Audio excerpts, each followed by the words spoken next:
최근 젊은 사람들의 인스타를 비롯한 여러 SNS를 보면 나이에 맞지 않게 명품과 비싼 사치품 등으로 무장하고 있는 사람들을 쉽게 찾아볼 수 있습니다. 그렇다면 각종 SNS에 보이고 있는 이들은 부잣집에서 태어난 사람들일까요? 오늘은 현재 대한민국에서 문제점으로 꼽히고 있는 MZ세대의 과시적 소비에 대해 알아보겠습니다. 인당 몇만 원에서 심하면 몇십만 원씩까지 가는 오마카세, 숙박 비용이 몇십에서 몇백만 원까지 가는 호텔로 휴식하러 가는 호캉스, 그 외에 명품 옷과 각종 사치품, 큰돈이 들어가는 비싼 밥과 비싼 숙소, 비싼 물건들은 말 그대로 부의 상징이었습니다. 당연히 경제력이 없는 10대, 20대, 30대가 쉽게 누릴 수 있는 것들이 아니죠. 그런데 최근 젊은 사람들의 SNS를 보거나 길거리를 지나다니다 보면 명품 가방을 사거나 호캉스를 간 사진을 인터넷에 올리거나 비싼 오마카세를 먹으러 가는 젊은 사람들이 많아진 것을 확인할 수 있었습니다. 이들은 모두 부자 부모님을 두거나 젊은 나이에 성공을 해서 이런 것들을 누리고 있는 것일까요? 절대 그럴 리 없습니다. 이는 요즘 MZ 사이에서 문제로 꼽히고 있는 과시적 소비인데요. 최근 한국의 젊은이들 사이에서 저축을 하지 않고 본인의 경제력 수준에 맞지 않게 지나치게 소비를 하는 과시적 소비가 문제라고 합니다. 실제로 작년 2월 미국 투자은행 모건 스탠리의 발표에 따르면 2022년 한국인 명품 소비 지출액은 168억 달러, 한화 약 20조 8천억 원으로 집계됐다고 합니다. 이를 국민 1인당 평균으로 환산하면 325달러, 한화 약 42만 원이죠. 수치만 본다면 생각보다 적은 돈이라고 생각할 수도 있는데요. 하지만 이 수치를 다른 나라와 비교해 본다면 어느 정도로 심각한 문제인지 바로 알 수 있습니다. 미국은 1인당 280달러, 중국은 1인당 55달러입니다. 세계에서 경제 강국으로 알려진 미국보다 1인당 사치품 소비액이 높게 책정되었다는 것을 알 수 있습니다.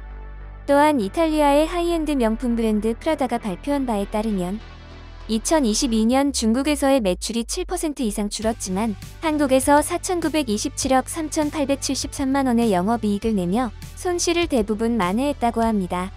게다가 시장 조사업체 유로모니터에 따르면 전 세계는 2020년 코로나 발생 이전과 비교하여 명품 매출이 19%나 감소한 반면 같은 기간 한국의 명품 매출은 거의 달라진 것이 없다고 하는데요. 심지어 이탈리아의 하이엔드 명품 브랜드 몽클레르의 경우 한국 매출이 2022년 코로나 이전에 비해 2배 이상 증가했다고 합니다. 이러한 정보만 본다면 한국 사람들은 모두 부자라고 오해를 살 만한 것 같은데요. 사실 한국의 명품 소비는 과거부터 있어 왔으나 급격하게 소비량이 증가한 것은 소비자층이 바뀌면서부터입니다. 신한카드의 빅데이터 분석 결과에 따르면 2021년 상반기부터 2030 세대의 소비가 1위를 차지했다고 합니다. 원래 국내 명품 시장의 주요 소비층은 4050 세대였으나 2021년부터 상반기부터는 2030 세대의 소비가 이를 앞지른 것이죠. 이제 명품은 40, 50세대처럼 경제적 안정을 얻은 뒤 누리는 것이 아닌 사회 초년생들이 구매하는 아이템이 된 것인데요. 그런데 사실 명품을 사고 사치를 즐기는 것 자체는 문제가 되지 않습니다. 진짜 문제는 돈이 많아서 이러한 사치를 누리는 것이 아니라는 것입니다. 지난 3년간 가계부채가 가장 많이 늘어난 것은 2030 세대라고 합니다. 무리하게 빚을 늘린 2030 청년층들의 대출이 전체 가계부채의 3분의 1에 이르고 있다고 하는데요.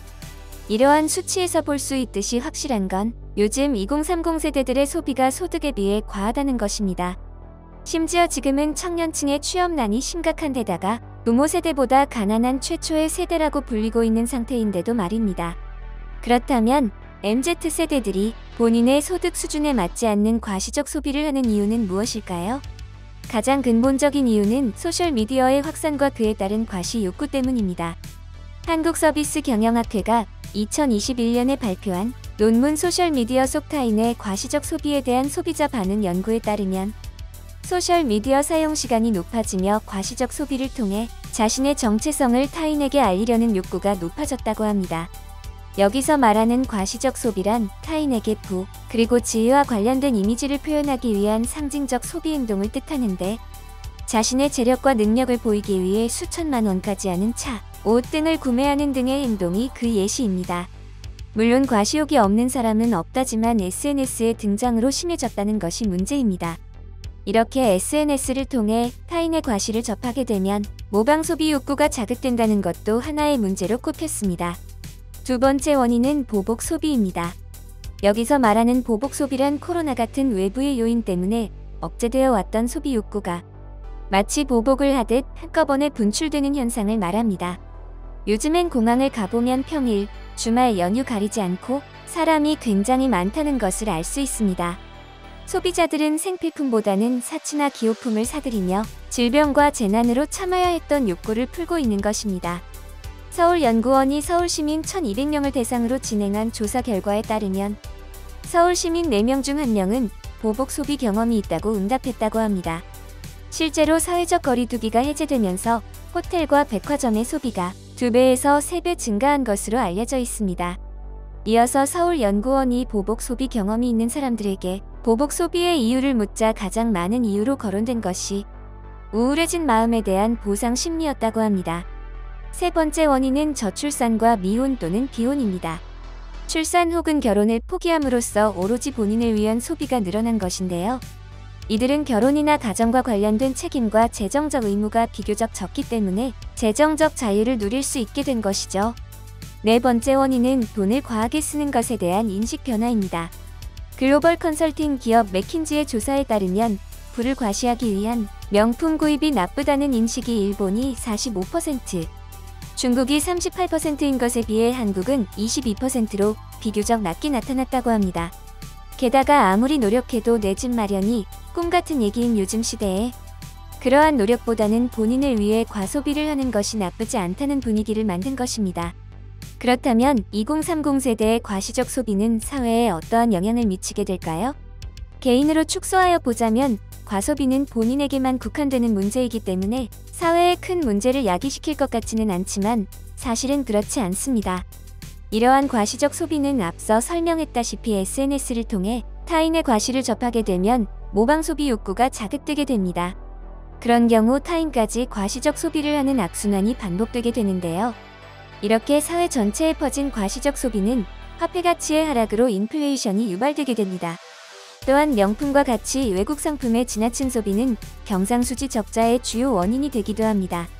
기축통화 국가가 아닌 일반적인 국가의 경우 경상수지의 적자가 커지면 통화가치의 하락으로 이어지고 이는 국가 신용도에도 큰 영향을 미치는 중대한 문제가 되죠.